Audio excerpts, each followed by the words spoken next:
I'm Andy Uri, and today we're joined by David Birss. David is a renowned author, speaker, advisor, and educator in generative AI, creativity, and innovation. A former advertising creative director for 20 years. I always wanted to do that. David now spends his time stripping away the BS of generative AI to explain how it can really add value to individuals and business practices. David's firm belief is that with the right approach, it's possible for generative AI to benefit customers, employees, and businesses alike. Highlights include over 760,000 students taught, 28,000 courses shared, 6 best-selling books, and the founder of the Sensible AI Manifesto. David, welcome to the podcast. Thank you. There we go. I'm a David. That's it's only my father that calls me David. Oh, really? Yeah. What does everyone call you? Dave? Dave. Yeah. I'm like the cool geography you teacher. You feel more like a David though, with that sort of intro. Yeah, Dave's a bit like what Dave? You know, like he doesn't. Right. Dave doesn't know much, but he's a lovely lad. I'll be David for today. So yeah, tell me about what is Sensible AI Manifesto. What is that? Well, it came from a year of frustration. Talking to lots of business leaders around the world, and I accidentally became an AI instructor. It wasn't something I intended to do, but I accidentally became that because a course came out on LinkedIn. Then lots of companies started contacting me to ask me about AI. So then I spoke to these business leaders, and I could see that their approach was wrong. I could see that their approach was going to damage the business. It was going to really piss off the talented people in their organizations. And not the untalented, just the talented. It'll piss off everyone, but they'll mainly piss off the talented people, and they'll leave. So you'll lose your talent because they're the ones who feel frustrated, constrained, not listened to. So I could see that their approach was really wrong. So I decided to take the stuff that I'd seen being done wrong and try to work out what's the best advice I can give businesses. So I developed this over a few months, and I sort of sent it to really smart people who were like AI thinkers and business leaders until I got something that I was really happy with. And then on the 1st of January, I released this and instantly got hundreds of people signing up to support the Sensible AI Manifesto. So yeah, that's one of the things I've done, because I'm really concerned about people, just employees in general, being damaged by AI being implemented in the wrong way, because it seems as if that's what companies are trying to do. And what is the way you think companies are trying to implement it? It's the natural way that companies will try to do anything. Badly, yes. Half-arsed, sticky plaster. But where the business leaders are thinking, well, hold on, we are rewarded and monetized based on our quarterly performance. So what that does is it leads to short-term thinking. Short-term thinking that is purely focused on productivity. I think that productivity has become a terrible myth in recent years. It's something that so many companies have been going after, and I think it's leading to problems. And with AI, if you have a productivity-first mindset, and sadly the AI products that are out there are preaching about how they're amazing at productivity, that if that's the case, if that's what you're focused on, then you're going to cause damage because you're focusing on the wrong thing. So there was a study that came out last week or the week before, which completely backs everything that I've been saying for the last year and a half. Oh, that's always lovely when that happens. Isn't it? So this study from Upwork, and it says that 96% of C-suite leaders expect AI to boost worker productivity, right? 96%. That's pretty much everyone. The other 4%, I don't know, they went to the toilet at that point, forgot to answer. 81% of global C-suite leaders acknowledge that they have increased demands on their workers in the past year. 81% say that they are asking more from their employees. So 77% of employees report that AI has increased their workload. So AI has not been a productivity helper, it's increased their workload. 71% of full-time employees are burned out.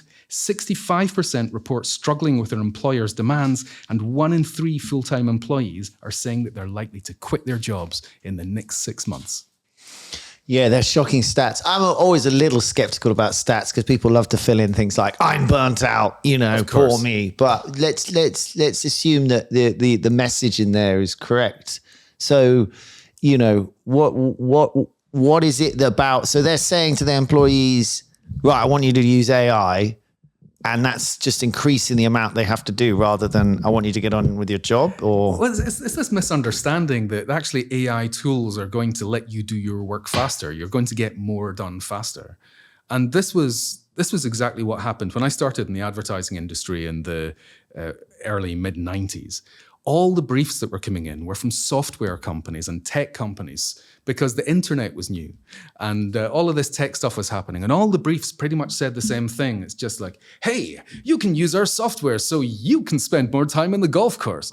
And of course, that's bullshit. That is bullshit. That's not what happened, because when people get more done faster, companies go, oh, you can get more done in that time. Well, that other 3 hours you've saved every day, fill that up with more work. I see what you mean. But you're saying that let's deal with this productivity thing, because I know they throw it around so much about how unproductive the British are and we're all drinking too much tea or something. I find it a bit of a bullshit too, because I'm like, well, how's this being measured? Or, you know, I mean, I'm lost how they're working it out for starters. But from a productivity point of view, AI will increase productivity. Not necessarily. Not necessarily. It depends what you're doing. And what a lot of companies have conflated is automation and AI. Right. Now, automation is when you're able to hand over to a computer and to get it to do stuff that humans would normally manually do. Now, that is something that, AI can be involved in some automation, but the majority of what we're looking at here isn't that. And it's very difficult to execute automation well. I mean, exactly. And when you're doing that, what you're doing is you're doing a deal with the devil where you're saying that I will accept adequacy. Yeah. And that's what you get. And very often if we're looking at then using AI and automation, that's what you're looking at. You're looking at adequacy. You are eliminating the chance of excellence. But simple use of AI that people are starting to do, you know, they're trying to write an email, they go on ChatGPT and say, help me write this email, or, you know, that's increasing my productivity, isn't it? Because you can take something. I used it the other day. Helpfully, we're trying to write something for the website and we were like, oh, just give me like 10 reasons why startup companies would want to do X. And it's like, and we're like, well, I don't like that one and you should have that one. But that sped up what me and Ross were sitting there doing. We probably have spent an hour coming up with it and we did it in 10 minutes. So that increased our productivity, didn't it? I mean, we did other stuff, but that job got done, you know? It depends what you're doing. And it depends what your standard for acceptability is. So if it's something that, for example, responding to an email, most emails, adequacy is fine. Yeah. So that's fine. Most websites, frankly, you know. There you go. So there's some things that if your standard is low, if adequacy is sufficient, then it can help with that. But if you're after excellence, and I sort of come from the creative industries, and that's really very often what you're after as somebody who's you don't survive without it. Exactly. Somebody who's a creative person, your judgment is so important. Your ability to execute really well is important. Ability to spot what a good idea is important. AI can't really help you very much with that kind of stuff. It can help as part of the process, but it needs a lot of human intervention. And what we're finding is that particularly AI being used for anything that's strategic or creative or requires some kind of anything more than rudimentary thinking, AI doesn't necessarily speed it up, but it can help you get better results. So it can actually increase the quality of your output, but it's not necessarily going to speed it up. Oh, interesting. Yeah, and there's a bit of which you can race with it creatively, couldn't you? You could sit and come up with something. I think the bit that scares me is the way you start handing over brain power. You know, the easy example is, you know, when GPS and sat-nav came in. You know, I still remember when I got a TomTom and I'd been driving in London, you know, since my teens, and you know, I knew London parts of it reasonably well. And then, you know, my girlfriend gave me a TomTom, and then I just found myself staring at it all the time and I didn't know where everything was anymore. And actually then it got nicked outside this building. So they smashed my window and took my TomTom. And I remember writing a rap about it, but I was like, I was happy actually after a few days, because I was like, oh, I'm back to like driving, you know, and knowing where I am. But the way humans hand these tasks over to computers, and you can see with AI that it definitely worries me if people come reliant on, they're like, okay, write me this thing. And then they're like, oh, okay, what it says. Do you know, at the moment we're in a position where we've got knowledge so we can correct it. But I wonder what happens when you go forward and it's suddenly, well, nobody knows anymore. You just ask it and it pumps it out, you know? That's a significant danger. I mean, if we're to look at the effect that this can potentially have on the brain, because as much as I teach people how to get the most out of AI, I'm not an evangelist for it. I'm very pragmatic. And one of the areas I'm actually most concerned about is the impact it's going to have on humans. Maybe humans have peaked now. And the AI now is basically going to mean that we get weaker and weaker mentally. Yeah. It's that double effect, isn't it? It gets cleverer and cleverer, and we also get stupider and stupider, you know? And also, if we look at the fact that it's taking on more human attributes, and what that can potentially leave humans for is actually more robotic work. That is screwed up. Yeah. But if we look at different areas of neuroscience, so you get something, cognitive pruning. It happens throughout your life, but there's 2 or 3 main cognitive pruning events. One of the main one really is during your teenage years. Now, this happens when parts of your brain that aren't being used very regularly, it's not seen as useful, so your brain basically dissolves that part. Oh, it wow. prunes that away. Oh, my God. So if this happens for teenagers, if they're just going to be outsourcing and they're not actually building those parts of their brains, the mental muscles for these parts of their brain, because they're just going to ChatGPT to get answers for things and they're not engaging their brain, what's that going to do for them in the long term? Then you've got this sort of 10,000 hours thing. That, you know, it takes time to get good at something. I'm a former musician, and I know that my musician friends, some of them are dysfunctional in their sort of obsession for how they learn their instruments, how many hours a day they spend, and that's fantastic. But there's certain things like business stuff that we have to start getting good at. You have to fail at the beginning and then develop at that to get better at it. Now, if you're not going to be failing because you're just going immediately to AI, and AI means that you don't have to fail. It means that you're immediately adequate as you use it, because that's what it provides. You've not gone through the same learning curve. You've not built up your brain power. You've not developed the judgment. It makes it much harder for you to retain those skills and to build those skills. And there's lots of issues that we're going to have, both from people sort of losing skills that they've previously had and not building up skills in the first place. There's an easy example, the invention of the calculator. You know, my dad still works in the business. He comes from an era pre-calculator. They had to learn to add up, and they would be given a phone book and told to add it up, you know, and things like this. He can add up in his head. He's a dyslexic, you know, and he can still do it. He can go down numbers and come to the bottom and write down the answer. You know, he's a computer. He's a calculator. Now, what that gives an accountant is ability to see numbers. So he can look at a spreadsheet. So there's only a few people left in the business who can do it. There's him. There's one other who just retired. I'd have to think if anyone else is old enough, because it's such a long time ago the calculator came in, and he talks about when it came in, and it was a big partner decision to buy this big thing, and it could do 2 people's job. And, you know, he can look at spreadsheets and he'll go, that's wrong. Or, you know, this doesn't make sense. And you're like, no, it's a spreadsheet. And then you go check, and it's like, oh yeah, fuck it, I hadn't added up properly, and it missed a number. And that changed accounting because people don't really understand numbers anymore. And he gets frustrated. He's like, you guys can't actually read numbers properly, you know? So, I mean, there's a simple skill that disappeared that gives him an ability to look through, you know, to truly understand how numbers are fitting together, whether the rest of us kind of rely. So I agree. That's a real threat, I guess, to how so therefore turning it to the positive, maybe ask a different question. Okay, so that's one risk. Is there another main risk that really bothers you about how we might adapt this? You know, that we all become stupider, but is there something else that sort of fundamentally would underpin concerns? Well, it's the way that businesses are trying to do it. When you focus on productivity, you're just trying to basically get people to outsource tasks to the AI. And that's not the way we should be looking at it. The way we need to look at it is we're using AI to augment humans.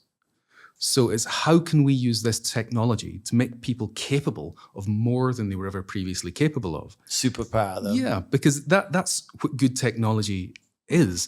There was, I think it was National Geographic did a story back in the early 70s. I think it was 71. And this was looking at the efficiency, the energy efficiency of different animals traveling the same distance. So they measured like worms and beetles and mice and horses and humans and birds. How much energy do they expend Now, humans were like halfway down the list. We weren't doing that well at all. We were just above the worms and the beetles, I think. And by far, the top animal was the condor. It was the best, most efficient use of energy. But then they thought, well, hold on, humans have got the capability to make inventions. So let's look at how much energy does it take for a human on a bicycle. And at that point, humans then became the number one creature. Oh, wow. And this is what it's about. When we are able to use tools to augment our own powers, to augment our own capabilities, technology then becomes part of us. It helps us do more. I mean, sorry to be done with English. Augment means sort of change, does it? Or augment means sort of build upon.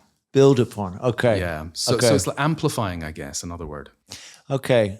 These are great points. I mean, while we're there, the more I listen to the sort of existential threat of AI, just to touch upon it, the more I sort of went from like, to like, oh my God, this is like a proper 50-50. It's the end of humanity. Where are you on that one?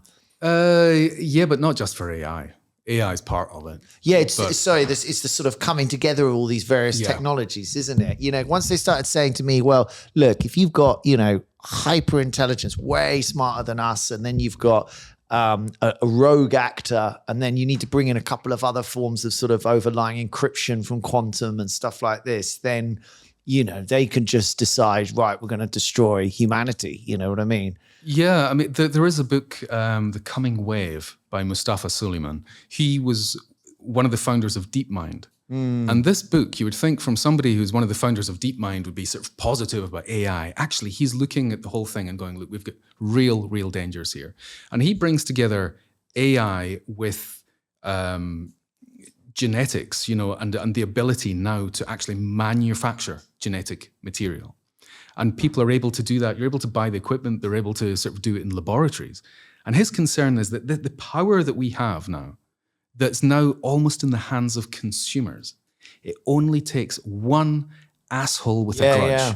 That's the bit I hadn't thought about, because it's open everywhere. The comparison is like, well, nuclear warfare is controlled by governments. They're massive pieces of equipment. It's not something. But yeah, the moment it's open AI, then you just need the rogue actor. So then when we look at what's happened with Ukraine and Russia, how Ukraine managed to combat without having the budget and the big, all the military infrastructure that Russia has, is they brought in consumer electronics, and they started using drones and weaponizing drones. They were using AI to look at drone photographs to work out where the potential Russian sort of attacks were going to come from. We're using AI to work out what strategies they needed to take against this. Really? So they've been using AI in that way and consumer electronics from the beginning, as far as what I've read. But now they're looking at drones that are operated by AI, so autonomous and controlled by AI. I've got a problem with that. Yeah. It's scary. Yes, I think that's a line that we should never cross. Yeah. Don't give. Well, we've crossed it apparently, because that's what the advocates are saying. AI could change everything, but limit it to genetic research, medicine. Just put it in boxes. But the genie's out of the bottle, isn't it? Sadly. So basically, you come to the conclusion. Every sort of clever person who really understands AI seems to come to the conclusion we're FUCK'd. Very possibly.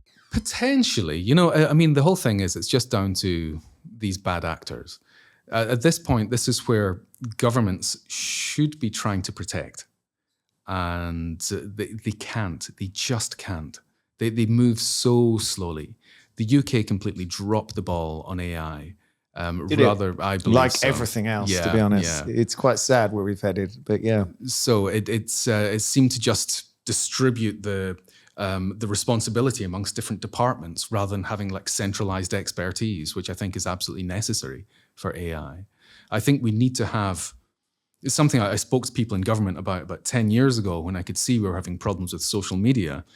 And I spoke to an MP and said, is there an opportunity for us to create basically an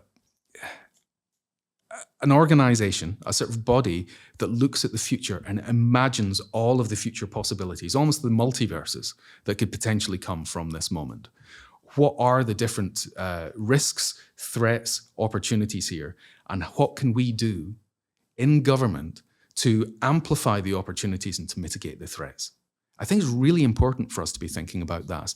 A sort of futurist. I'm quite into that too. The times I've raised futurism, though, people will really be like, shout it down, like nobody predicts the future, everyone gets it wrong. And I'm like, I don't know if that's entirely true. You know, But I you can think still of identify risks, can't you? Yeah, well, I could think of, films that predicted the future quite well. Christ, I was watching Knight Rider with my son, and I'm like, oh my God, like, and there's loads of stuff in Knight Rider they got right. Yeah. As in, like, they're not saying it's set in the future, but you could build Kit now. Yeah. I mean, you could literally build Kit. It's Yeah. an AI talking car.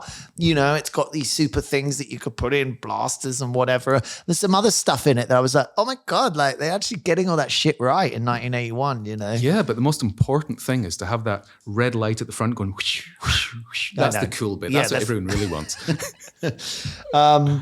Let's take it back to the business. Okay, so AI is, massive. Okay, you have these concerns. You want to you say businesses have got to use it to sort of augment what they do. I mean, other than going to read your book, I don't know which book you'd recommend on this. I'm writing another book at the moment, which is for kids. Oh, nice. AI for schools, basically. And then I've been asked to write a book on the Sensible AI Manifesto. My other books are all about creativity and innovation. So, but if I sat down as a business and read your manifesto, I assume it's not that long if it's a manifesto. It's something. It's one page on a website, and then you can download a PDF booklet that goes into more depth. And then I can offer training and that can offer you the principles of how to approach it for your business. Yes. Okay. That sounds like great advice. And if you were going to sort of pick one of these things or something that you would say to someone about how to approach it, because I mean, it sounds simple, but I don't know how to approach that in my business particularly. Is there like one good bit of advice you could give out of that or something? Well, there's 7 pieces of advice on the Sensible AI Manifesto. So the first one is to augment skills. As I've said, that's what you should be aiming to do. It's not to reduce work, it's to augment humans. Okay, forget about productivity. Think about how to make superhumans or better humans, Yeah. And then there's things like use data responsibly. And that's like naturally, anyone who's a lawyer or a data scientist or anything will say that, of course, you have to do that. So it's an important one we have to talk about. Be ethical, because we don't really have the laws in place, and you do not want to become a legal precedent. So, so be ethical, follow your head and your heart, and don't be a dickhead, because I mean, that's what so much of business is about, is just don't be a dick, really, isn't it? Then support your employees. And it's, when it comes to support your employees, that's in several ways. At the moment, employees are needing emotional support, because they're worried about this technology and they don't know how the company is going to use it. Then you've got the training support, then you've got the technical support. So it's important that we look at all of these different kinds of support that we offer employees. Then I think it's important to assign AI leaders, because I've seen companies trying to do AI, but they don't assign anyone, so nothing really happens. So you need somebody who's actually going to be responsible for this, because you need a back to pat and an arse to kick. It's important that somebody's got responsibility. Back to pat, arse to kick. That would make a good t-shirt. one on each side. Yeah, good. That's great. With those 7? And then there's the other ones are keep learning, because this is changing all the time.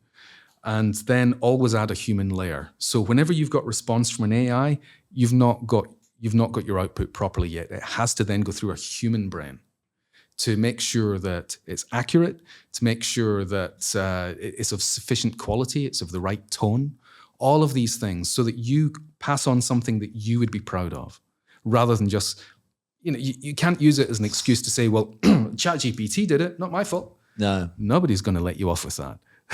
No, and I couldn't agree more. I mean, yeah, we have a CTO actually, and we just talk about it a lot. And I think for us, we have a lot of different systems because we do a lot of different things. I mean, we really, the softwares and the things we're using are incorporating AI into it.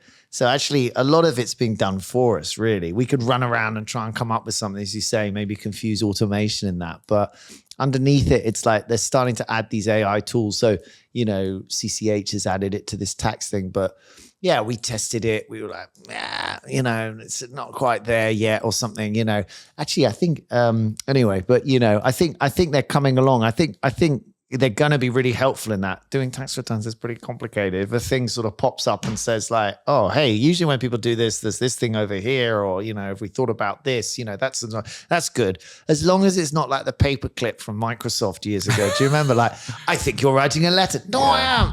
No, fuck off. I remember that like being, I guess that was an early AI or something, really. It was way ahead of its time. Clippy. Clippy, is that what it's called? Yeah, way ahead of his time. Did anybody like Clippy? No, everyone hated Clippy. You're doing business and you've got this kids cartoon coming up.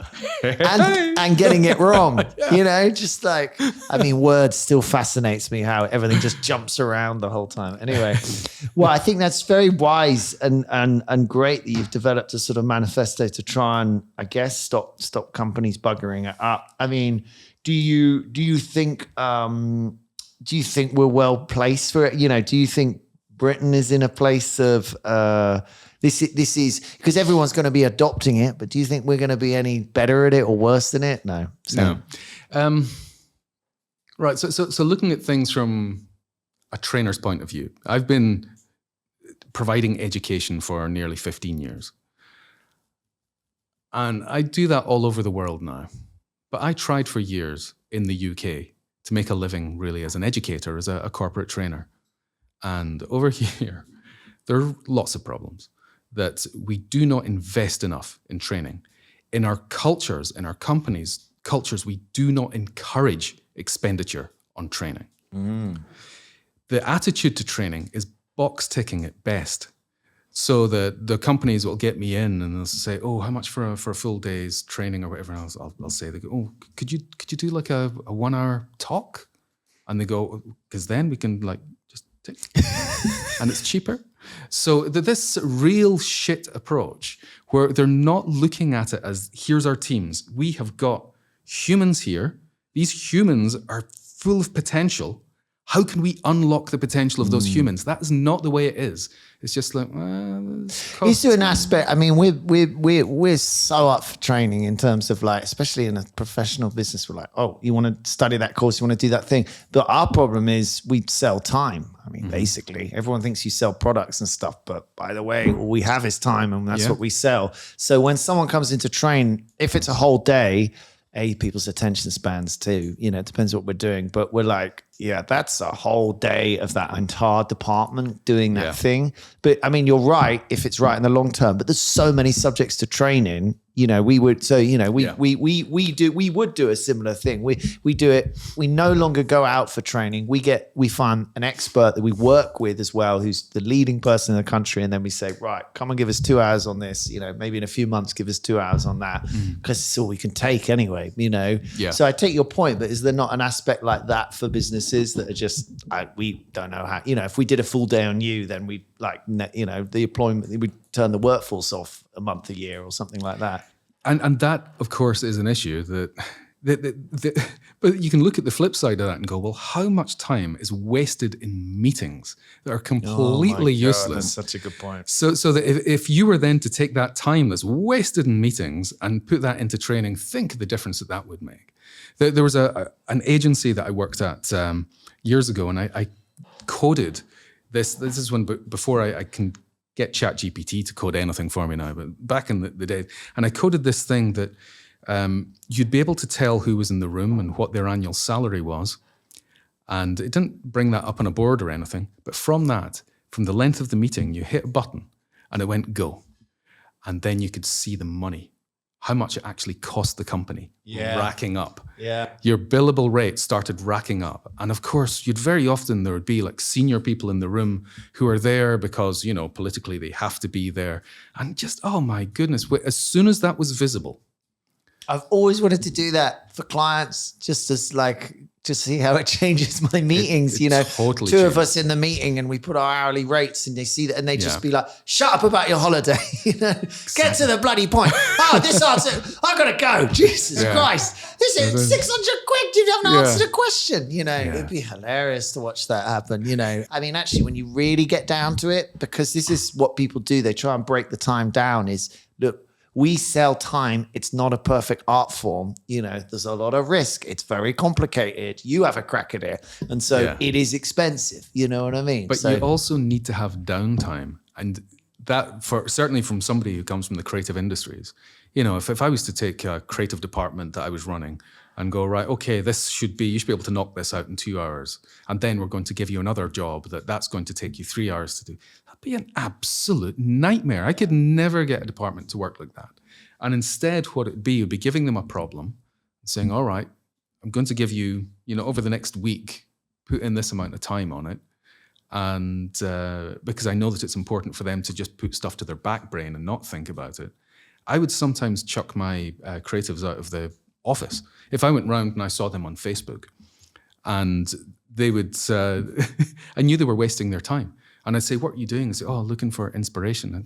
Right, get your paper, get your pen and fuck off. Yeah. I don't want to see you until 4 o'clock. And at 4 o'clock, you're going to come back with some interesting ideas. And I'd throw them out the office and say, go someplace interesting. Go to a park, go to a coffee shop, go to a record shop, go to a museum. Go see a film if you want, whatever you do. Your job, though, is to come back here at 4 o'clock with ideas. And that's the value that I got from them.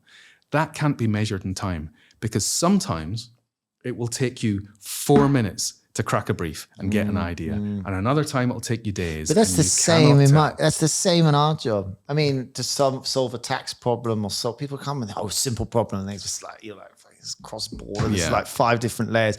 But exactly that. So then they're like, well, I need to know in advance how much it's going to cost to solve my problem. Yeah. And I mean, we have the same problem because actually, certainly tax is creative. It's like, I mean, stop holding me to it. I mean, going back to the training thing though, don't you feel a whole day's training is like, I mean, is that just my ADHD? I'm just like, a whole day training? For most people and for most trainers, I'd say that's an absolute nightmare. I don't like to do full days training. Okay. So I would take people for maybe 3 hours. I'll give them a little break. So it's more when they say to you, can you chop it down to an hour? And you're like, So for that, it probably wouldn't be training, but maybe be me running like a AI strategy workshop. And I'll have the leadership and I'll do that. And then I'll send them away to do something and bring them back. And I kind of we'll mix it up. And so I've been doing quite a bit of that for companies, mainly in the US, because in the US, they do pay for training. Yeah, so you're saying the UK is shit at paying for training. Yeah. I can imagine that, you know. And then, so in the US, they're well up for training their staff, are they? Oh, yeah. I spent a good couple of months last year just being in the US and training companies and working with them on workshops and stuff. So yeah, but over here, it's just not that attitude. It's so penny pinching. Yeah. It's the same with professional advice. In America, they just see it as a cost of doing business. It's compliance. I don't care. I know it's really expensive. Don't fuck it up. That's what they know. Fucking it up is really expensive. So get good advice, get it done. They're great to deal with. I mean, we should take umbrage or, take respect from what America does because frankly, they're so money focused and sort of, they're the ultimate business people in a way. They're all hustlers, aren't they? And they have pretty much built almost all of the greatest companies, when you sort of go down the list, it's like, oh yeah, wow. So I think we probably should pay. Is there any other sort of, cultural problem here with our sort of attitude that you bump into? Well, I guess, in the US, they don't really look beyond their own shores because, they're a big country. They've got every landscape in the country. They've got 350 million or whatever it is people in the States. Over here, we've got a smaller country. And I think we're far more international minded in that way. But I think we've lost a lot of our ambition. I think we've lost a lot of our vision over here. And I think when we look at Brexit, which, yes, I didn't agree with Brexit, I thought that the only way to deal with Brexit was to have somebody who had vision about how this country could be great again or whatever, don't want to Yeah, sound yeah, like yeah. Trump or anything, but Well, but at least there to have was some opportunity to it if you're going to go down that road. you know?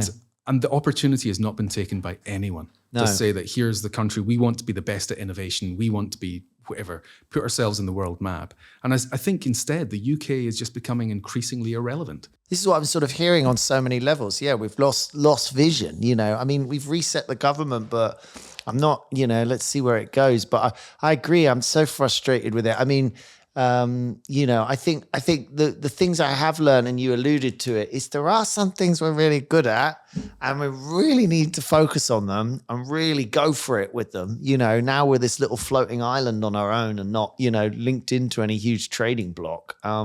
But no one's talking about that. No one's sort of saying, hey, we're really fantastic at these things. Let's we're not thinking like Singapore would about it. Do you know what I mean? Exactly. That's it. And I think COVID was a real blessing to the government when when Brexit happened, and basically then everyone was distracted by shoving a mask on their face. And that was the big debate. People didn't even notice when we actually slipped out of Europe because they had other things on their mind.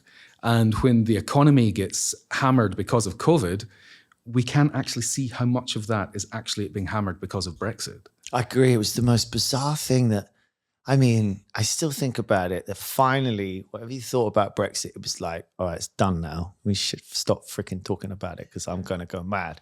And there were like 2 months, January, February or something. And I was like, this is so great. We're not talking about Brexit anymore. And then freaking COVID happened. And I was just like, oh my God. But then every country in the world suffered what Brexit was supposed to make us suffer, a supply problem and stuff like that. It was weird. I mean, as my friend said, you couldn't even, if you were writing a script, for a film and you had sort of, and finally Brexit was done and then a pandemic hit, he said they'd throw it out. They'd say, that's a ridiculous film. I don't know what the hell happened in this film. It was a bit boring, but then this comes in and, truth is stranger than fiction, I agree. We don't even, we couldn't sit there and sort of see it. But I think, we should move on from Brexit and go on to other subjects. But when I analyze it, so I hear from people who actually read and are far more intelligent than me, actually, unfortunately, a lot of it falls on Theresa May's feet, because they put her in charge and she was just the wrong person. She's very small-minded and just did a sort of, right, we're not, we're out the customs union, we're going to do this hard. But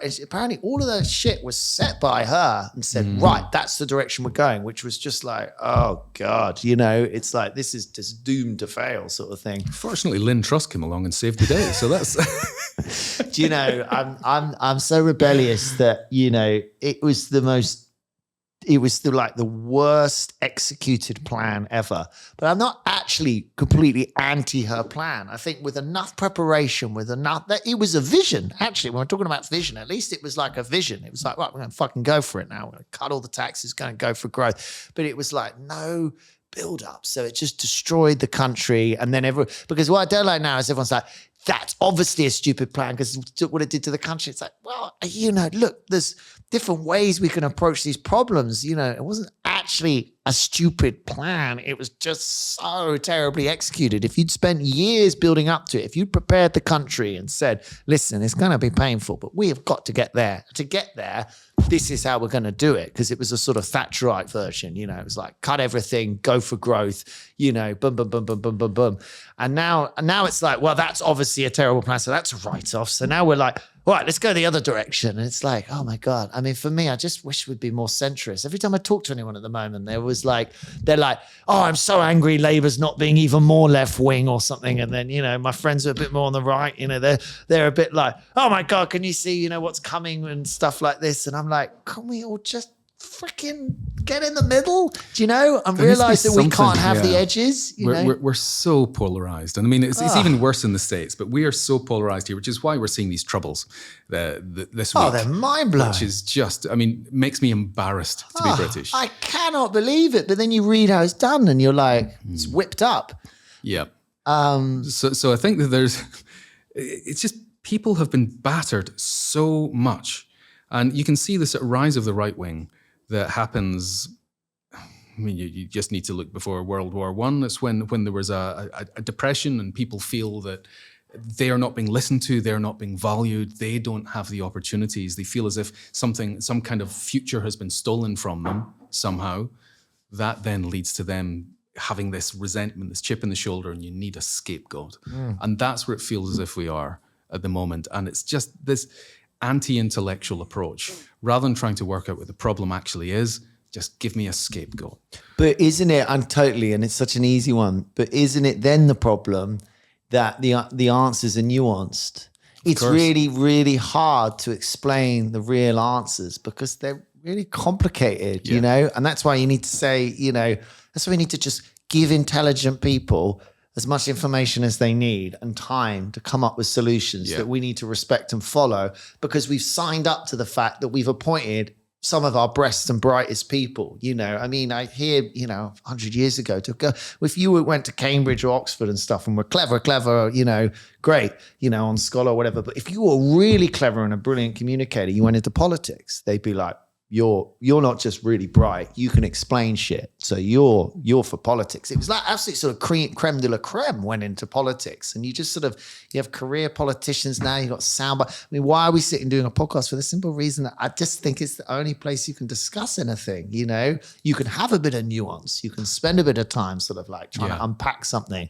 So I don't know how we're doomed, and it's a global thing unless we accept nuance and we sort of check ourselves into, because the reaction to I'm listening to some of this, from black friends and stuff who are obviously absolutely furious what's going on now, but there's elements of which their reaction starts becoming, like we're just going back and forward, this shit is nuanced, let's look at what is the problem here, And when we look at the problem, we realize that it's these people feeling alienated and not having enough interaction with other people in the community. We're losing a lot of community at the moment. As much, I grew up very religious background, and I'm an atheist now.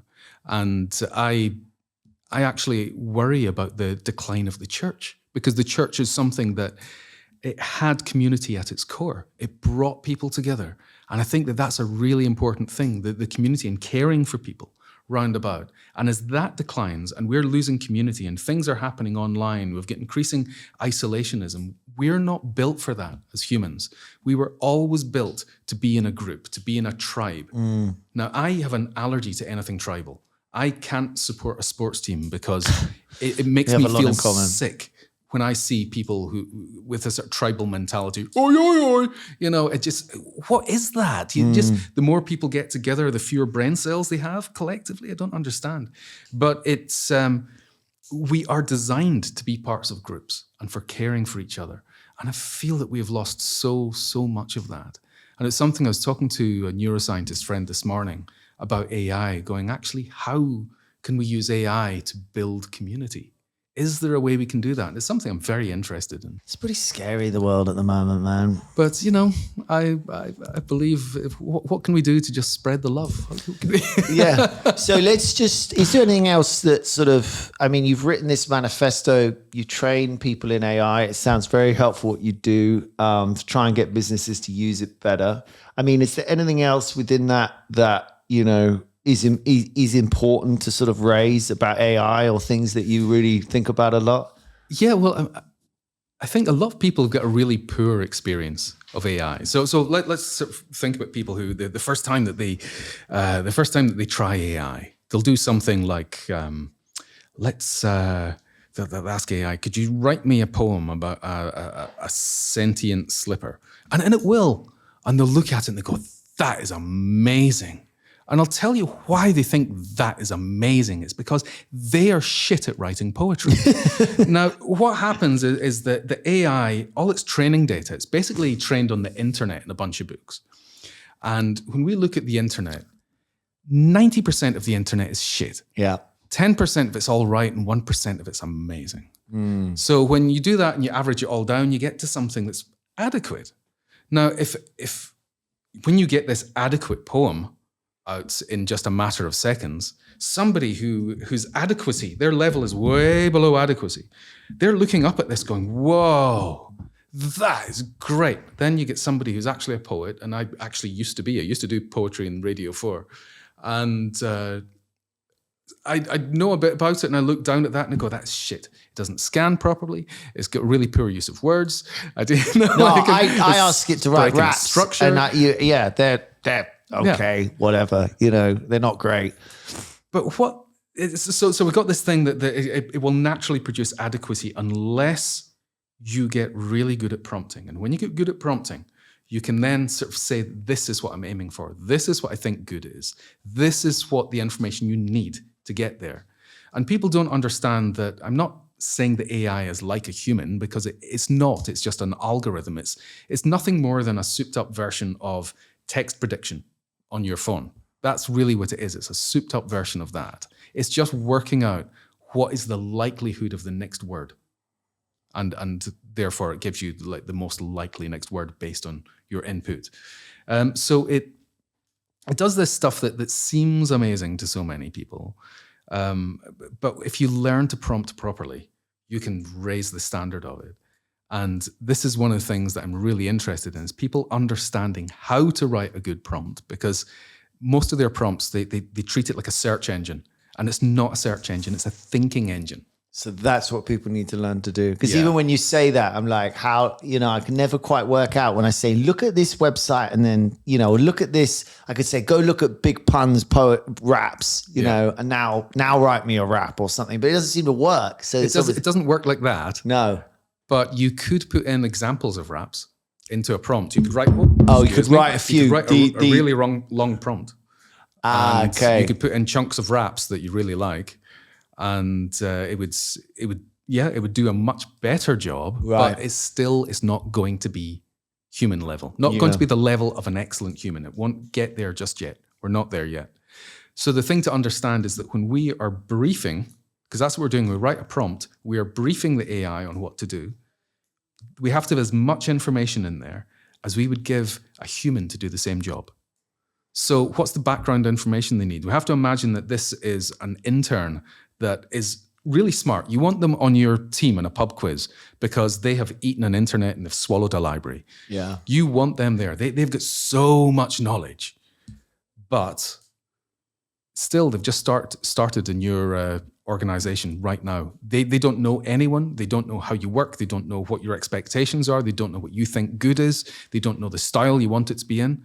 So if we had that brand new super smart intern, what would we tell them as a brief?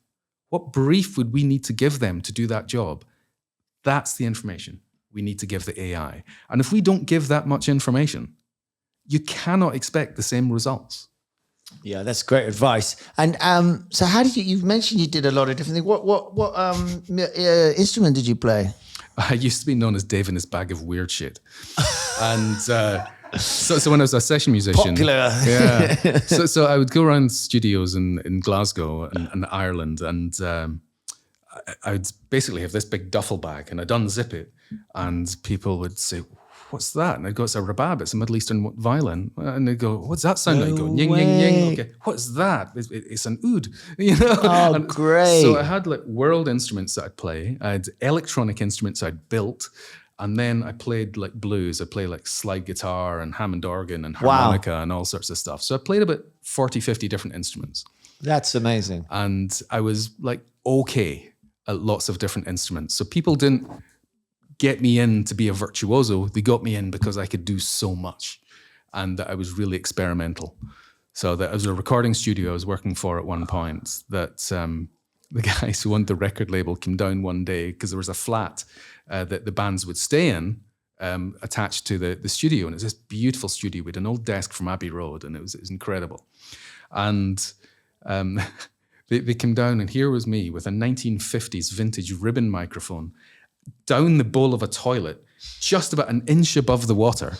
And I had a sort of a vintage Marshall amp from the 1960s in there. And somebody was like blasting guitar through it, and I was picking it up in this microphone down the toilet bowl because I wanted this really harsh echo.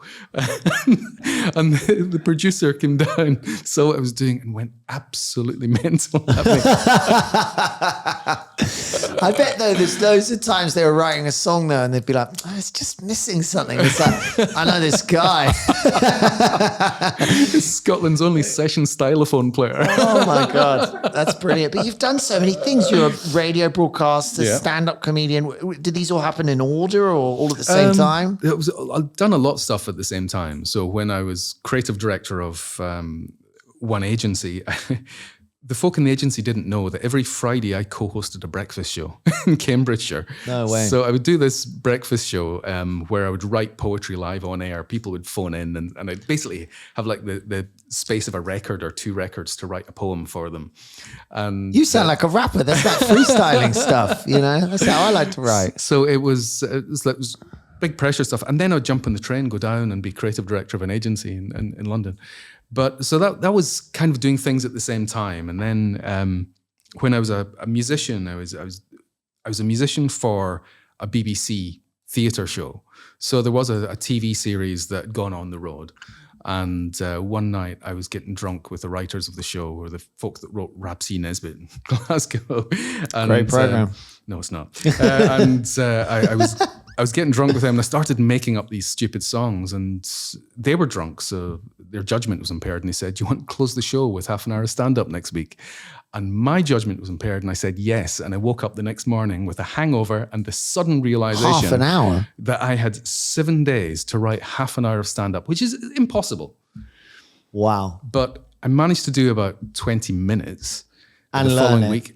And it went down a storm. The first gig I did, and I went on tour with them, where I was doing the music and then I was closing the show with stand-up. But you don't like Rapsy Nesbitt? No.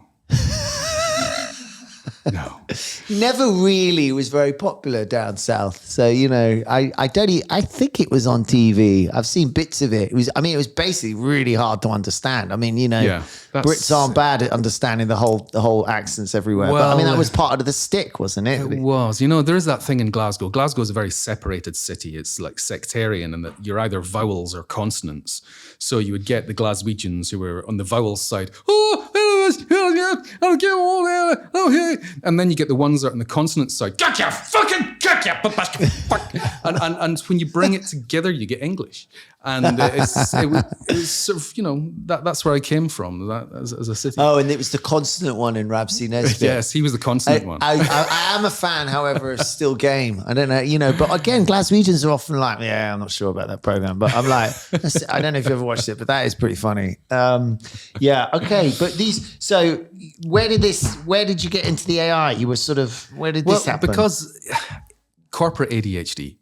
Always done. You know, it's why I played so many instruments when I was a musician. Because I'd go like, all right, I picked up how to do the mandolin 2 weeks ago. I got all right at that. What's next? You know, and you like that first bit of the learning curve where you're like, you know, I'll get adequate. Actually, I'll get sort of half good at it, and then it's like, I would have to do the next 9,000 hours to get a bit better. Yeah. So bugger that. I'll do a different instrument. You know. Exactly. Yeah. So it was like that with my career as well. So I got into advertising, and I started as an art director.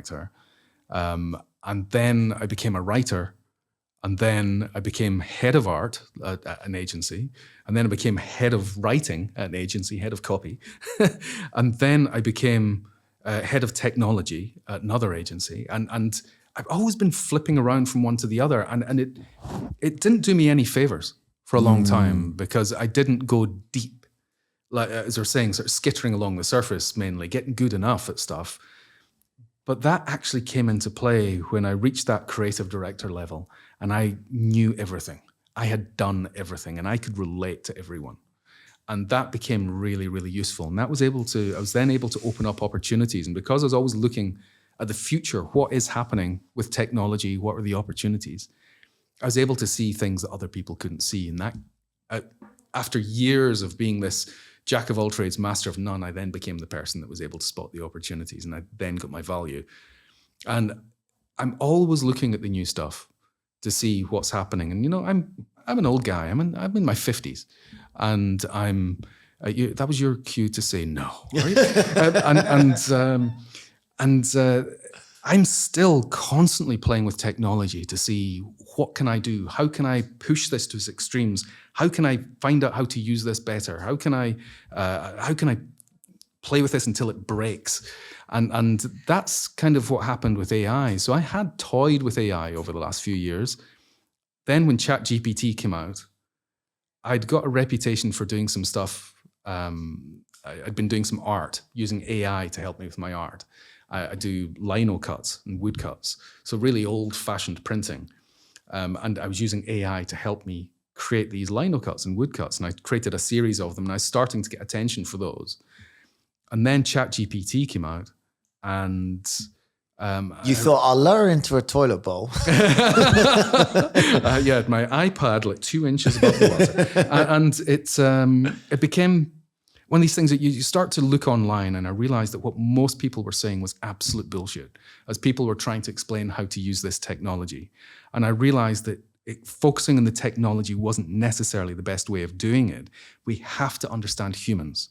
And I brought all sorts of stuff from my understanding of neuroscience and psychology into this to work out how do we talk in the best way to AI. And I found I developed this sort of framework for being able to prompt in a really effective way. And then because I'd done some courses for LinkedIn Learning, I said to them, look, I've got an idea for a course on AI. And they said, well, take it. And I created this course, and it came out in March of last year and ended up becoming the most popular AI course on their platform. And that was a complete surprise to me. So they said, can we have some more? So I made some more courses.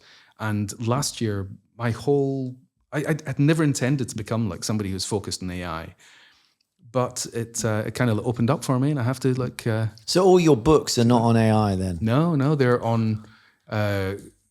My sort of main books are on creativity and the sort of neuroscience of creativity. I mean, your output it's amazing. You're a real polymath. I mean, I'm starting to think, does this man have any? Are you just a workaholic? Do you have a life? You know what I mean? Or this is your life, I guess. I work too hard.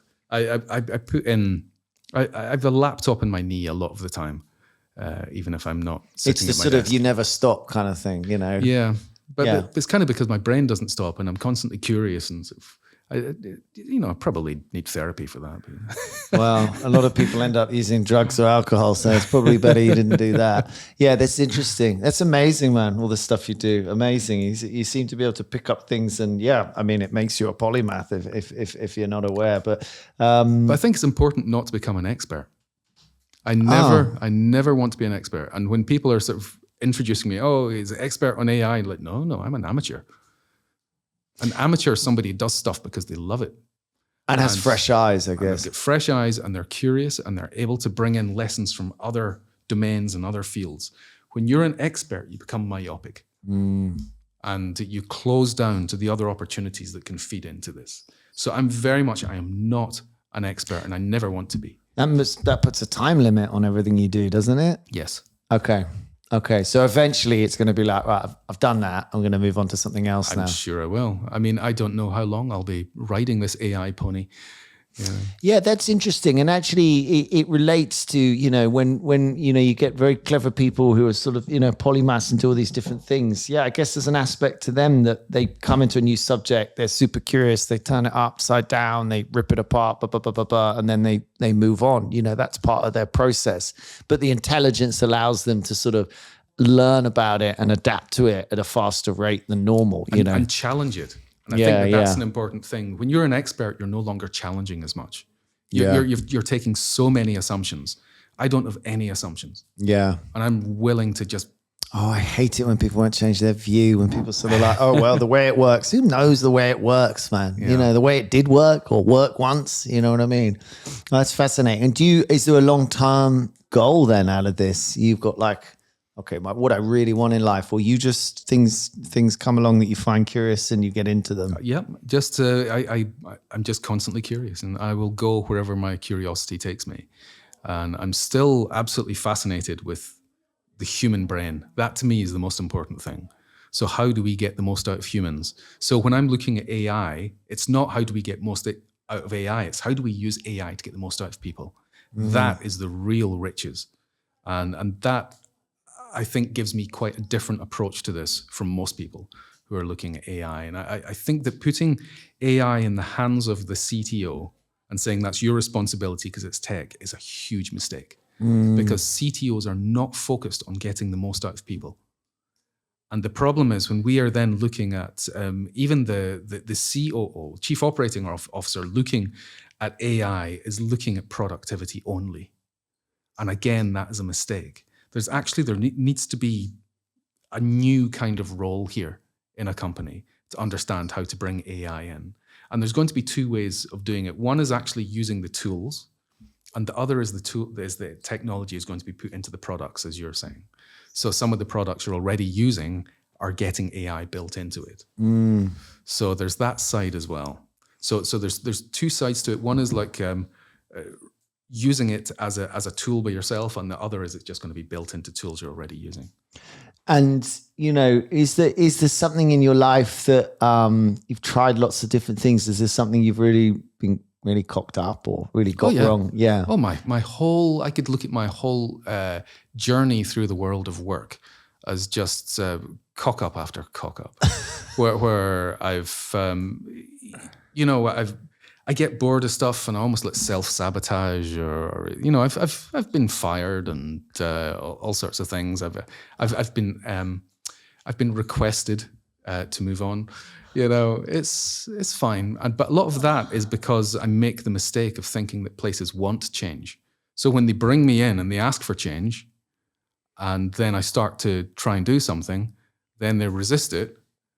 And people hate change. It's a problem for me because, I'm in a business of lawyers and accountants. They're not necessarily going to be the biggest change makers. And then I throw out ideas and stuff in WhatsApp groups or and I've learned it really stresses people out. A lot of people misread it too. They think I'm demanding it immediately, which I never said. I just said, but why don't we do this? You got till the end of the week, for goodness sake. Yeah, exactly. Tuesday. But and then I, for them, they also take it as an insult that I'm saying that they're doing their job badly. Yes. And I'm like, I'm not saying that either. I'm just saying I guess I'm saying, can't we always improve things? I love change, I'm not necessarily actually brilliant at changing. If you say to me, oh, you now need to work in that way, because that you're giving me a set of rules. And I'm like, oh, I don't really like following rules. You know what I mean? But I know what you mean about change. People find it very stressful. You have to be very careful how you present it. But there's a lot of people, they want change. They don't want it, but they want it. I would love to love that. I would really like to like that. Yeah. But they don't actually really. And I've had that a lot over the years dealing with innovation. And, I see that now when I'm talking to companies about AI, because AI is a form of change within the company. And there's lots of people who'd, they want it, but actually, is that going to change things? Is it going to disrupt stuff too much? It's taking me to an area that I don't completely understand. How have you learned to deal with it? How do you present change then? Or what's the key to doing it without getting chucked out of the business? Well, I think for AI at the moment, it's actually showing people what it's capable of. Because to be honest, I actually think that most prompts, that when people go online, they say, give me some prompts. And they find some prompts maybe on like Forbes or something like that. And they go, oh, I'll keep those, I'll note those down. Most of those prompts are shit. So it's when you understand what a good prompt can do, what it's capable of, and I open people's eyes like that. They're like, holy shit, I didn't realize it could do that. I just go, yeah. Because you have to put in the work up front to think about what you're asking, to get everything together, to write that good brief. Then not only have you activated your own brain, but you're then going to activate the brain of the AI. And that means that you're going to get so much more at the end. So you write, it's not lots of prompts. You write one long prompt. I show people how to write like one good, really proper, robust prompt that's got really good stuff in it. But I also show people how to have a conversation. And that's another approach, is that you have a conversation. So for that, I sort of bring in like Socratic questioning and things like that to show people how you can use... Socratic, man. From Socrates. Okay. So he came up with this sort of questioning method that are different ways that you can question something to try and get to the truth of it. So there's like, I can't tell you off the top of my head, but there's about 7 different Socratic questions that you can get. And it's that how you can use that to have a conversation with AI. So I show people that kind of stuff as well. So I've got courses on my own website davebirss.com. Nobody can spell my name, so nobody will find it. And you need to say it like it sounds. Birss. Birss. Actually, you can't even say it. No, it doesn't even work, does it? It hasn't got the vowels in there. BIRSS. Yeah, it's weird. davebirss.com. And I've got courses on there that show people how to implement AI into what they do in the most valuable way. So how to find the opportunities in your own role that AI can be valuable for. And there's another one on advanced prompting techniques, which is really, I look into the nerdy stuff, the stuff that's come out of academic labs and some of my own techniques that I've developed to say, right, here's the nerdy stuff that will totally boost your... I don't know. It feels very Gary Larson to me that this like top flight, PhD people just sitting in front of ChatGPT saying, ask it that, it's like, Because, some of this stuff is crazy, crazy stuff. Like, in December there, we spotted that the quality of outputs from ChatGPT went down. Really? So and people started sort of sending messages to ChatGPT, to OpenAI, and saying, what's happening? What have you done to the algorithm? So I've not touched it. And somebody worked out that maybe it's learned from humans and that in December, it just doesn't really like doing work. So they put in these prompts and they said, could you do this for me? It's June. So they said to ChatGPT, it's June the 14th or whatever. And it would give it the prompt. And then they'd say, it's December the 12th and give it the same prompt. And they were finding that by doing this, they were getting worse responses in December than they were in June. Wow. So ChatGPT had learned how to slack off and go to the pub and work. Well, this is what when I was reading that if you tell it you're pissed off with it and stuff, if you tell it you're shit or something like that, or if you're rude to it, you get a better answer. No. Yeah. The exact opposite actually. Okay. If you they found that actually being polite and being nice to the AI will get you better responses. But they also find... What the fuck? No, it really works. But is that make it, is it alive? Do you know what I mean? Please and thank yous. Well, it has learned from all of this human interaction that it's got online and has discovered from that clearly that politeness will get you better results. So it's just learning to copy us. So it's learning from human behavior because that's what it's finding in the web. That's what we think. But the AI is a black box. We do not know how it works. We have no idea. Even the people who've created it have no idea how it's doing this stuff. That's scary, but also wow. And they can't ask it how it's doing it. No, we're starting. There's a company called Anthropic who I believe are starting to make inroads to actually work out what it's doing.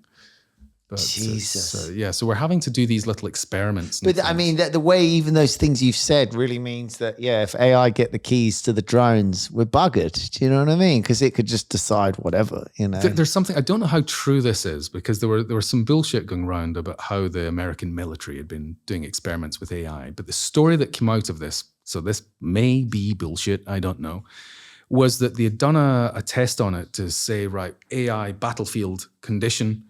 And they gave it a load of rules and said that you have to report back to the main headquarters as you're doing stuff.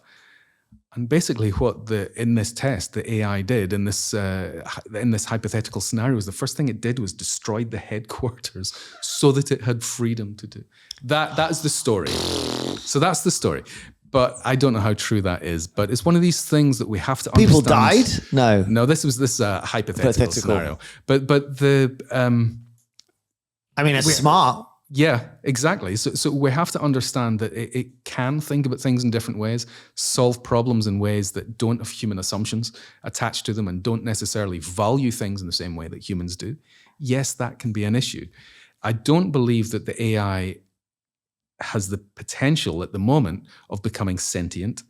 I don't believe that it will. I don't believe that it will become this sort of thinking beast that will battle against humans and try to destroy us. I don't believe that because it's not been taught that. And it's different from humans. Humans, we preserve ourselves, but AI and computers is more of a hive mind. And if you think about how hive creatures work, it's different. They're not responding in the same way. They don't work in the same way. They're not trying to be protective and territorial in the same way. So it's I think that there is a lot of fear mongering. It's not tribal, basically. It's like, it's sort of like ants that it sort of adds together. Wow, that's pretty mad. And we're just to finish up, because we need to ask the question. I mean, you've named stuff anyway, but what do you think is bullshit then in your industry? I mean, I don't know which industry, but one of them. Well, if I was to look at the training industry, then, I've already said what's bullshit within training. I mean, particularly in the UK, I think that the attitude to training, you need to see it as an investment.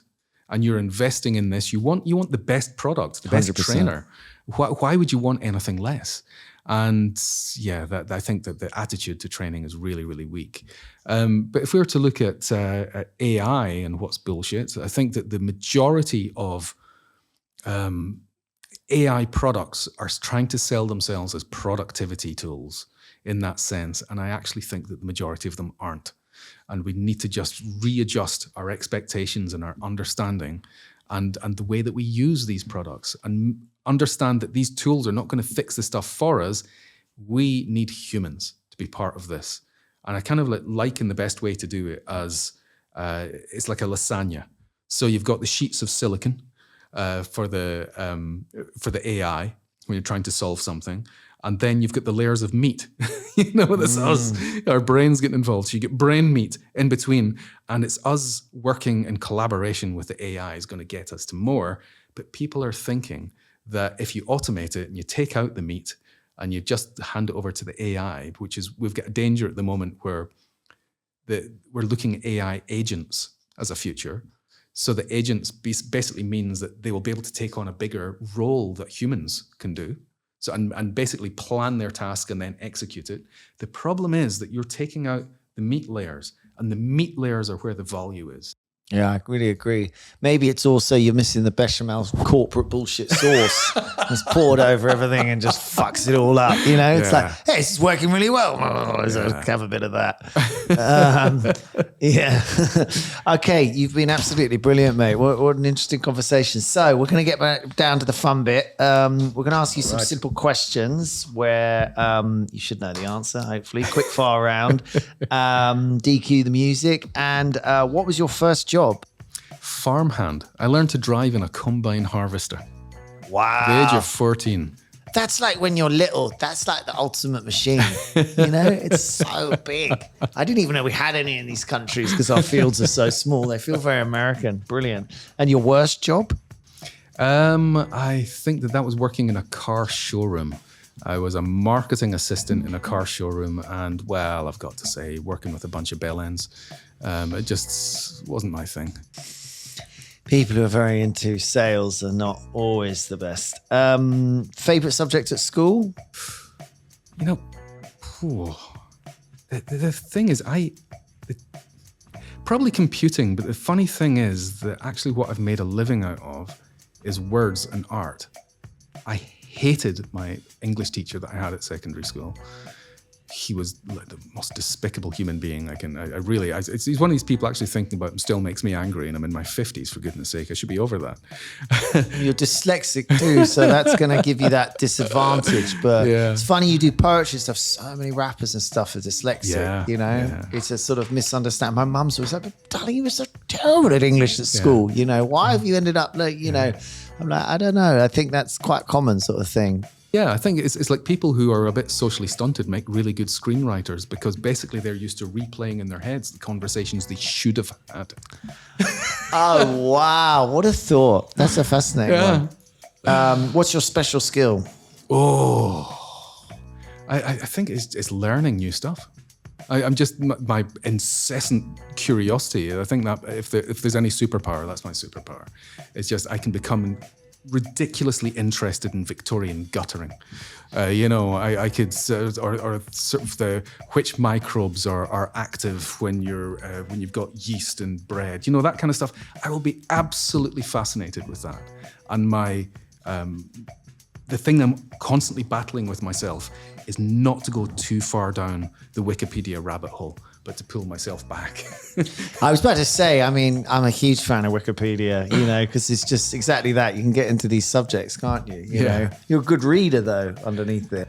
I'm a good listener. I listen to Audible. Okay. And websites, the dyslexia gets a bit much for me a lot of the time. which is actually where AI comes in really handily.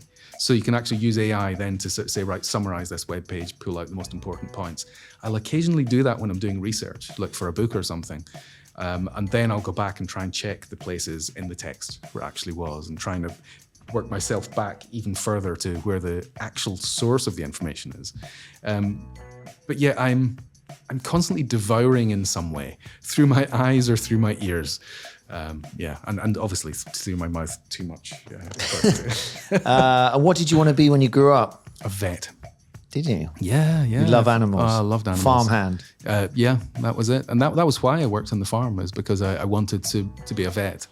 And then I realized it involved hard work. Yeah, it's pretty tough, and lots of really complicated words. Yeah. I'm married to a doctor, and I realized so much of their job in medicine and in anatomy and all. There's just so many words they had to learn. Yeah. It's and I couldn't do biology as a result. I sort of, in theory, found biology interesting, but I just got stuck at the words. Yeah. What did your parents want you to be? A preacher. Did they? And is that what your dad is? No, but that's what they expected. That they were very religious. Yeah. So there was this expectation that I would be, I guess you are a preacher. I am now. That's the funny thing. Yeah. I just preaching a different gospel. It's very true. Go-to karaoke song? Oh, never put me in karaoke. I for somebody who was a musician, I was always playing the music. I was barely listening to the words that the singer was putting on. But but pushed. Yeah, but pushed to it. It might be my Johnny B. Good. It's a song that I never get bored of. Yeah. Did you first? Back to the Future had a lot to do with that song. Probably. Yeah.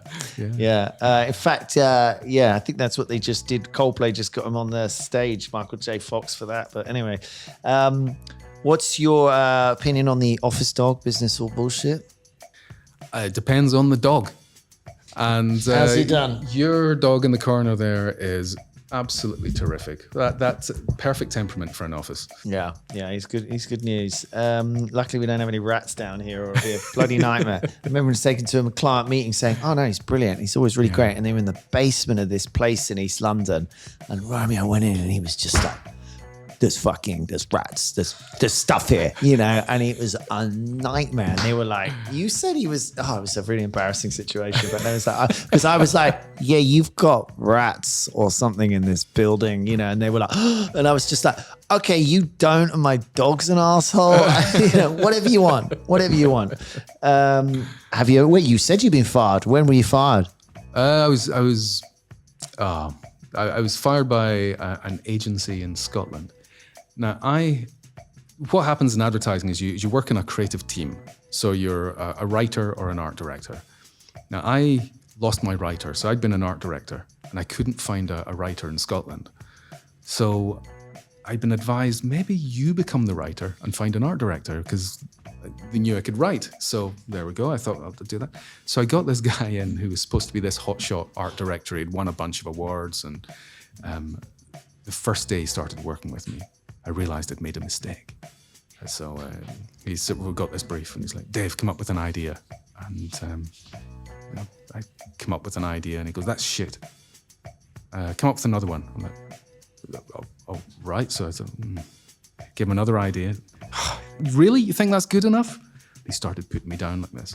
Within a week, I could not come up with any ideas. My brain had frozen. Yeah. And it's one of these things, it's amazing the way your brain works, particularly when you're coming up with stuff, because coming up with ideas, there's a level of risk to it. There's the risk of ridicule. And that's one of the reasons why people don't tend to come up with ideas in business. They don't want to be ridiculed. They want people to think they're an idiot. Now, what happens when somebody actually tells you you're an idiot? A fucking idiot. All day. As you're trying to come up with stuff, you just stop. Your brain just... Yeah, I know exactly what you mean. I'm not doing that. So he broke me. I used to feel physically sick going into the office.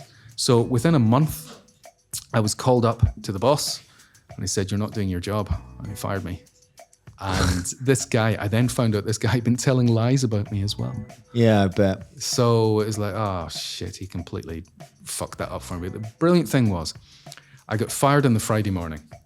And I took my boxes of shit that I had, that I'd amassed in the agency, put them down in reception. In your bag of musicians. Yeah. And I then got my father to come and collect me with his stuff. And in the afternoon, I then immediately got an interview to another agency on the same day. I'd been fired on the Friday morning. What, and you looked at a CV, or you looked up some job adverts? I phoned around. I just picked up the phone, started phoning. And the following Monday, I was in this agency working for the guy who's probably the best creative director in Scotland. And I was working for him and for twice the money. Wow, that's fantastic. That had been the previous All wells Friday. that ends well. Yeah. And this guy had total faith in me. And suddenly, again, my ideas were released. It's lucky and were you got, flowing in a again. way, you should be thankful that he talked some shit about you, because it got you fired. Yeah. It could have gone for months, that. You know what I mean? Before you went, I better leave and then I'll do a notice. You're absolutely and, right. know. It's the best thing. Getting fired was the best thing. It really was. Almost always the worst things that happen to you are the best things that ever happened to you, you know? Yeah, isn't there that sort of Chinese parable about, somebody that they're somebody on a farm and their horse dies or something, and other people say, it's really unfortunate. Say, well, we'll see. Yeah, I was about to say, whatever you're going through in life, if you're going through something awful, give it time, because there will be some, it could end up being one of the best things that's happened to you, And what's your vice? Work. I work too much, and I need to. You got kids and yeah. So I could really do with working a little bit less, but fortunately I've got my 9-year-old daughter involved in my work last week because she's off on school holiday, and we've filmed a course together where we're teaching kids how to use AI in a way that can amplify their education rather than help them cheat. Yeah. So we've filmed a course together. This is great. I'm absolutely delighted that my 9-year-old's involved in what is now the family business. Yeah. Wow. Yeah, that's brilliant. Okay, brilliant. And any top tips for entrepreneurs? I mean, yeah, I sort of I had to think about this. Let's see. Probably you'll guess from. You'll guess from my sort of general conversation today is that I think that humans are the most important thing. So if you're an entrepreneur, just understand that the people that you take on are so important. That there's a lot of people who see humans as work units, of work units of equal value. Do not see your staff like that. Your employees are so incredible. They hold so much potential. So invest in them and use education to develop their skills and use AI to help augment those skills. And I think that is something I'm just more and more finding myself as I'm working with tech and people expecting me to just be this tech gobshite, is that actually it's more and more that I'm seeing humans are the most important thing. Yeah. No, I think that's brilliantly said. Okay, that brings us to the end of the show. Our business or bullshit quiz. You need one of these. You've got a paddle there. Okay. We're going to name some stuff. You need to hold that paddle up and speak clearly, whether it's business or bullshit, and then we can have a little bit of a debate about it. I think I've got a paddle just so I can generally smack you or something. That's great. I mean, it feels as if we should have a great big soft yellow ball. Yeah, that's interesting. Paddling across the might table add to each that. Write that down, D. Okay, so DQ the music. Are you ready? We're going to name some stuff. You've got to say it's business or bullshit. Sure We're clear. thing. We're clear. Okay, very good. And we're off. Well, I mean, it's a bit of an old hat now. Silicon Roundabout. I mean, does it exist anymore? I think it's a building site, basically. Right. Okay. Well, I'd say that for anything, any country, any business, 90% of anything is shit. So I would say that on the whole, it's probably Say the word. bullshit. Very good.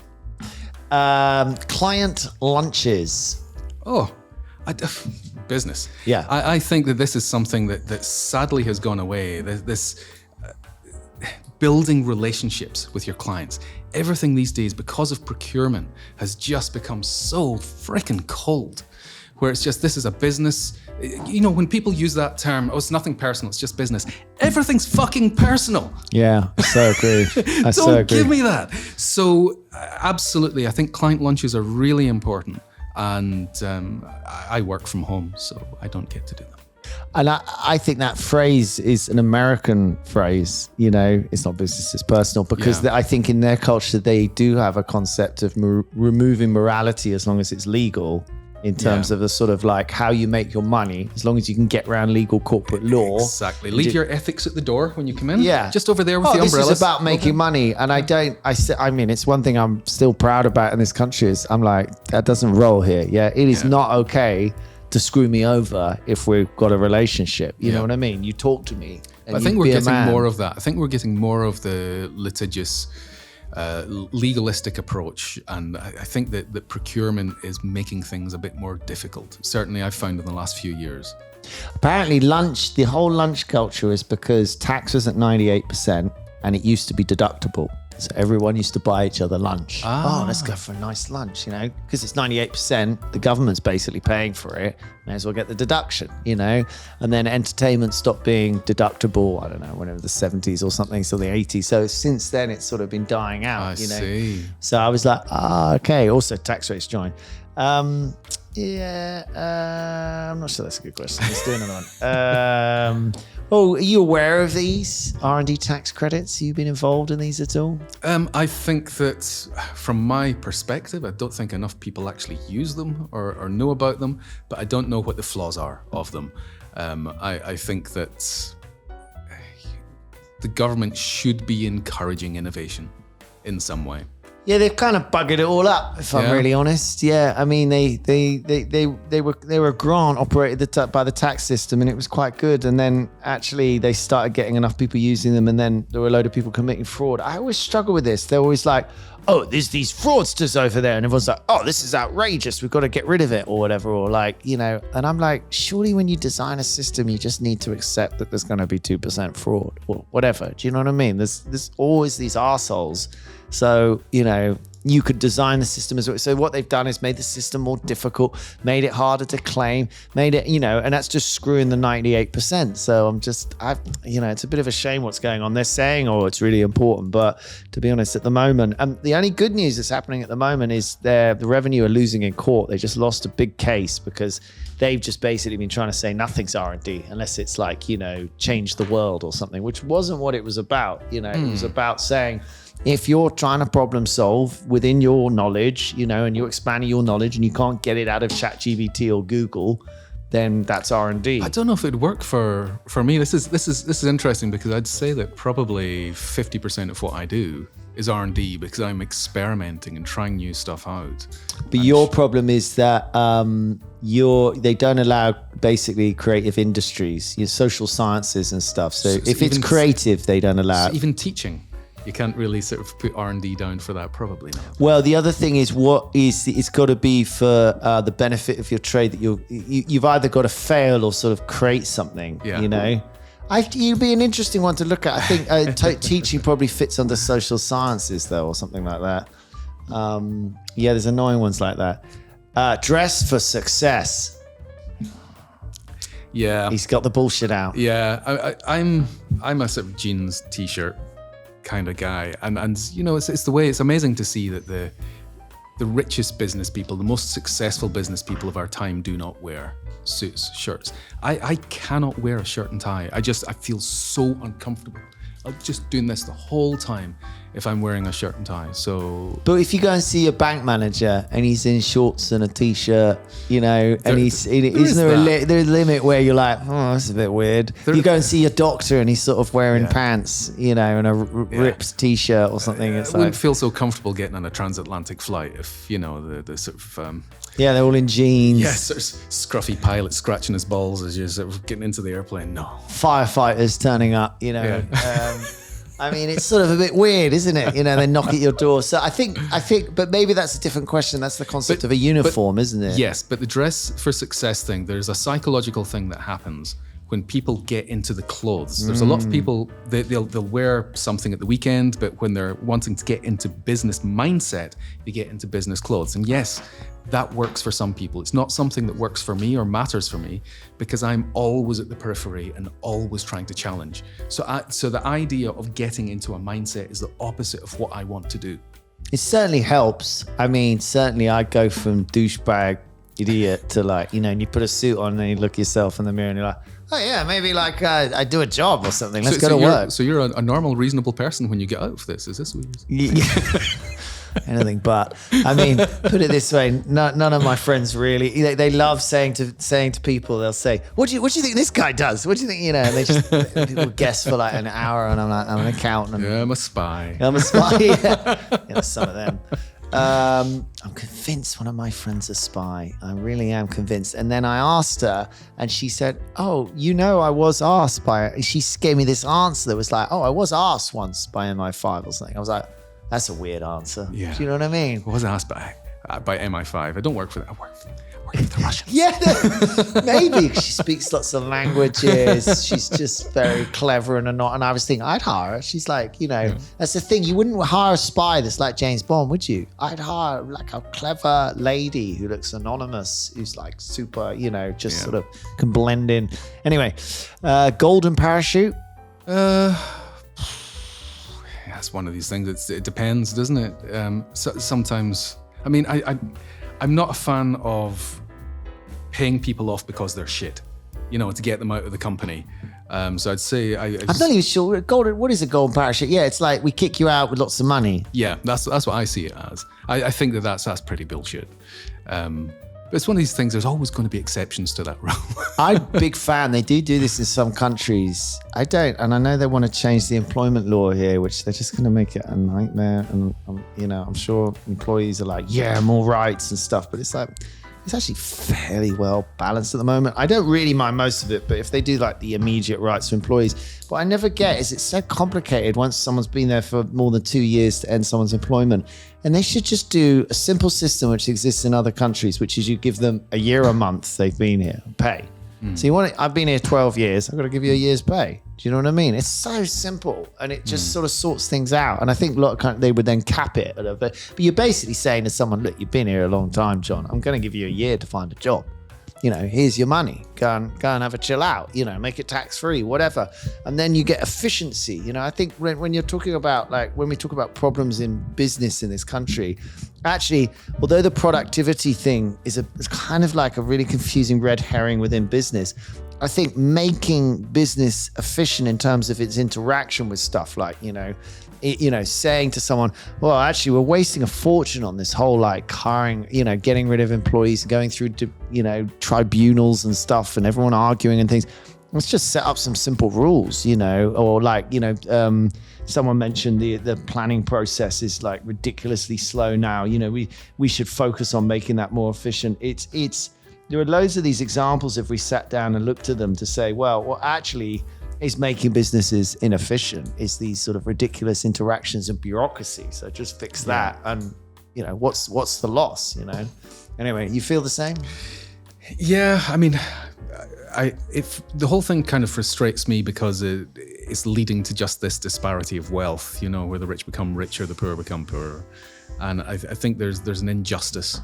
What is leading to the disparity? I think that things like golden parachute is just it's just another thing that leads to the rich becoming richer because little Bob in the mailroom who got drunk one night and shat in the waste paper basket and he gets fired. If that was somebody on the board, they would get a huge big payoff. He's not even getting paid this month and he's out. That's corporate culture. Yeah. And actually, it's a very small part of Britain, but it's the one we focus on. There aren't that many big businesses, actually. We're kind of crap at creating them. But yeah, I agree with you. That corporate culture's just got a lot of problems with it. They all vote for each other's pay. That's why their pay goes up and up and up. I cannot understand how Elon Musk can have so much money. To me, there's no. Yes, he's doing lots of stuff, but for him to have that level of money that's like several nations worth level of money. I sort of don't mind if you tax the shit out of it. But where's the tax coming from? The problem is when you get that amount of money. Well, in America, you'd only escape. pay depends. In America, you're taxed as a citizen. You can structure things a bit. And is it capital or is it income? But his income will be taxed at like 30%. It's just not that high in America. Do you know what I mean? But capital's got lower tax rates. And actually, I was sort of pondering this a bit because they're talking about putting capital gains tax way up. And I was like, probably that's not good for growth because like our family were looking at selling this warehouse that we've had for ages, but it's not really being used anymore. And, that was going to help my sis out and and then like if that goes up loads, we'll be like, well, it's not really worth selling it. I guess we'll just do something simple with it until the rate comes down, because if we're going to lose half the money when we sell it, that's not actually going to help her out. And, so I was suddenly like, okay, I see you want to encourage people to sell assets, I think what you're talking about, if you accumulate, if it's capital, you can accumulate a load of capital and then just like it just grows and it doesn't really get taxed that much. That's true. But I don't know, Elon, he's a US citizen and the US is extremely aggressive on tax. It just doesn't tax individuals that highly. The top rate is like 30%, so he should be paid. I'm just not sure 30% is enough once you're talking billions. They still have this belief of trickle-down economics, which is absolute bullshit. That hasn't worked, at least since the 70s, if it ever worked before that. The London School of Economics did a study that came out in 2020 looking at trickle-down economics and discovered, I think I've got some stats here again on that, but and they discovered some absolutely shocking stuff about that. So they looked at major tax cuts for the rich across 5 decades in 18 wealthy nations, and they found that all the tax cuts do is just make the rich richer, and there's no meaningful effect on unemployment or economic growth. And one of the reasons is that when you've got technology companies now, it used to be that when you gave a tax cut to a company like General Electric in the 1950s, that meant that they could grow faster and therefore employ more people. But when companies scale now, you do not need proportionally the same amount of humans to scale because you have technology, which helps you scale. So when these big tech companies are getting tax cuts and the idea of getting trickle-down economics, it does not work. I wonder if there's a middle ground though, where because once you're super rich, so many mathematics change in terms of where you live, how your lifestyle is, where you're resident for tax, what the sort of options that become open to you. But say if you're earning a few million quid, I wonder then the simple trickle down that you tend to employ a lot of people, you privately educate, you tend to spend a lot more money, you go on fancy holidays. There's some truth to that, I would say. You've got to spend your money. Once you're earning too much to spend, trickle down economics falls apart. But if you're, I've been in that world. Maybe a few of us have, where your salary's gone up every year, but I still spend all my money, and has my life really changed since I was younger? It's like, well, I still go on holidays. They may be in a nicer hotel or something like that, but yeah, the trickle down economics requires a positive attitude towards spending money. And actually, we're in Britain. Scots are famous for it. We're a bit like, maybe we should be tight with money, and it's all about being frugal and stuff. And actually, what we should celebrate, certainly when you're rich, you shouldn't show off your money. Well, actually, there's an argument in this country. We probably need to get over that and say, fucking show off your money, spend it, yeah, but spend it on independents, individuals, employee cleaners, or go and spend stuff at independent hotels or whatever. Because the more you do a corporate, then it feeds back into the big corporate machine, isn't it? But yeah, there's not that I'm trying to say trickle down economics works, because I don't know, you've done your research. If it doesn't work, it doesn't work. But more like there's an attitude adjustment that may be sensible for us to say, let's encourage the behavior that when you're earning good money, spending it is good in our culture. Show it off, go for it. I think companies having a responsibility for the places that they are operating within as well. I think there's a certain amount of give back. If you're taking that much, there's a certain amount of give back. And I don't see enough, that we've got the corporate social responsibility, which might be one of your cards, but that is done in a very cynical way, I think, a lot of the time, rather than with any depth. Yes. Well, it's sort of turned into ESG now. I think we're getting there. As in, we're starting to understand what it is, but yeah, no one really understands what it is. Okay, very good. How about digital nomads? We'll do a couple more. I think that is absolutely fine. I've got friends who are digital nomads, and they Tax travel. dodgers, but tax avoiders. Possibly. I'm sorry to say, because everyone like fucking jumps up and down this shit about rich people. I'm like, hang on, half the people I know bugger off to another country so they don't have to pay tax, and apparently that's fine, you know. Well, with these folks, so there's a couple that I know that are doing this. They've been doing it for years. I think they've been digital nomads for about 10 years, and they travel around the world and consult for companies. And they have this brilliant lifestyle where they're just enjoying the world, traveling as they go. You know, it's not for everyone. I think when you've got a family, you can't do something like that. But just the spirit behind it of wherever is comfortable for you to work. I like that, but people do it a lot for tax. Yes, okay. They do it for places that offer visas and low tax rates, and I have a problem with the way that we keep talking about tax avoidance as this illness and it's outrageous and everyone's really angry about it. Well, you should be angry about tax evasion. And if we're talking about tax avoidance, I was having to explain this the other day. I was like, okay, I'll give you some examples of tax avoidance. Putting money into your pension. Okay, we tax avoiding now, you know, investing in an EIS scheme to help a startup company, you know. I mean, in fact, I can't come up with a suggestion like ISAs are tax avoidance. You know, I can't actually come up with many suggestions that aren't, or any suggestions that aren't exactly like that.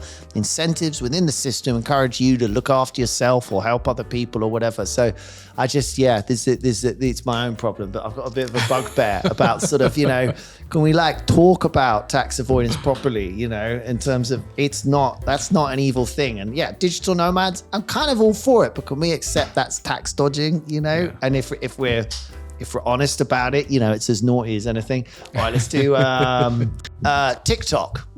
Oh, absolute bullshit. I think that I've got a real problem with TikTok. I think that it's helping to create this generation of people who are so dependent on the dopamine buzz. And I've got a real issue with that. And I think that social media in general has been an incredible curse on society, on people. You know, we can see the impact that it's had on teenagers in terms of depression, suicide rates, sense of self-worth, all sorts of stuff. These companies should be held to account. And I think that TikTok is really harmful in terms of just people needing that dopamine buzz. It's really tapped into the weakness of humanity and hacked humans to become absolute pathetic beasts that just are reliant on that next swipe, that next hope that there's going to be something good. I completely agree. So can I hold up yours as well? Double bullshit. Do a double bullshit. Yeah, my goodness, I couldn't get enough bullshit for this one.